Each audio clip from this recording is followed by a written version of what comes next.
খুবই বিপদের একটা কথা। রাজনৈতিক দলের কর্মীদের প্রশিক্ষণ দেওয়ার অভিযোগ হেফাজতে সেনা কর্মকর্তা, অর্থাৎ একজন সেনা কর্মকর্তাকে হেফাজতে নেওয়া হয়েছে, তাকে জিজ্ঞাসাবাদ চলছে এবং পরিষ্কার যে রাজনৈতিক দলের কর্মীদের প্রশিক্ষণ দেওয়ার অভিযোগ।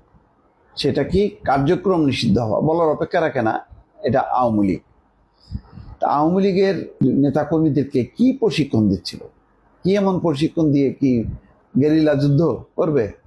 গেরিলা ট্রেনিং দিচ্ছিল? দেশ উল্টায় দেবে? এটা কিছুটা অবাস্তব হলেও হইতে পারে। এখন নানা নাশকতা তো চালায় একটা অস্থিরতা তৈরি করতে পারে। কার্যক্রম নিষিদ্ধ হওয়া একটি রাজনৈতিক দলের কর্মীদের গোপন প্রশিক্ষণ দেওয়ার অভিযোগে আলোচনায় আসা সেনাবাহিনীর একজন কর্মকর্তাকে জিজ্ঞাসা করা হচ্ছে। এই তথ্য জানিয়েছেন সেনা সদর মিলিটারি অপারেশনস পরিদপ্তরের পরিচালক ব্রিগেডিয়ার জেনারেল মোহাম্মদ নাজিম উদ্দৌলা আজ বৃহস্পতিবার সকালে ঢাকা সেনানিবাসের অফিসার্স মেসে এতে আয়োজিত প্রেস ব্রিফিংয়ে সাংবাদিকরা মেজর সাদিক নামের ওই কর্মকর্তার নাম উল্লেখ করে বলেন, ওই কর্মকর্তা কার্যক্রম নিষিদ্ধ হওয়া আওয়ামী লীগের কর্মীদের প্রশিক্ষণ দিচ্ছিলেন। এটা ঠিক কিনা? জবাবে ব্রিগেডিয়ার জেনারেল বলেন, মেজর সাদিকের বিষয়টি আমাদের নজরে এসছে, তদন্ত শুরু হয়েছে। তদন্তে তার বিরুদ্ধে অভিযোগ প্রমাণিত হলে সেনাবাহিনীর প্রচলিত নিয়ম অনুযায়ী ব্যবস্থা নেওয়া হবে।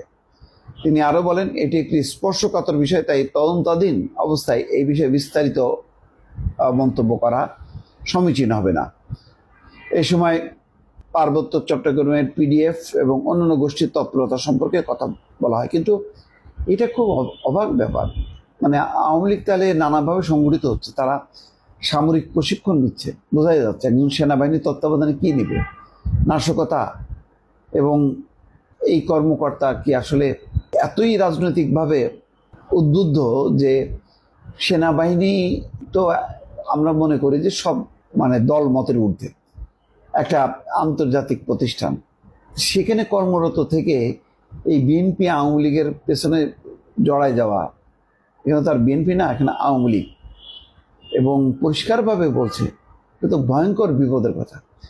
এইভাবে যদি মানসিকতাটা তাদের মধ্যে ডেভেলপ করে, এবং জানি না সেনাবাহিনীতে আরও কেউ কেউ আছে কিনা, কিন্তু এই ভদ্রলোককে জিজ্ঞাসাবাদ করা হচ্ছে, তার স্ত্রী সহ বিভিন্ন সূত্রে বলা হচ্ছে। যেহেতু তদন্তাধীন বিষয়ে বলা যাবে না, কিন্তু যতটুক আভাস এই কর্মকর্তা দিলেন তাতে তো খুবই উদ্বেগজনক বিষয়।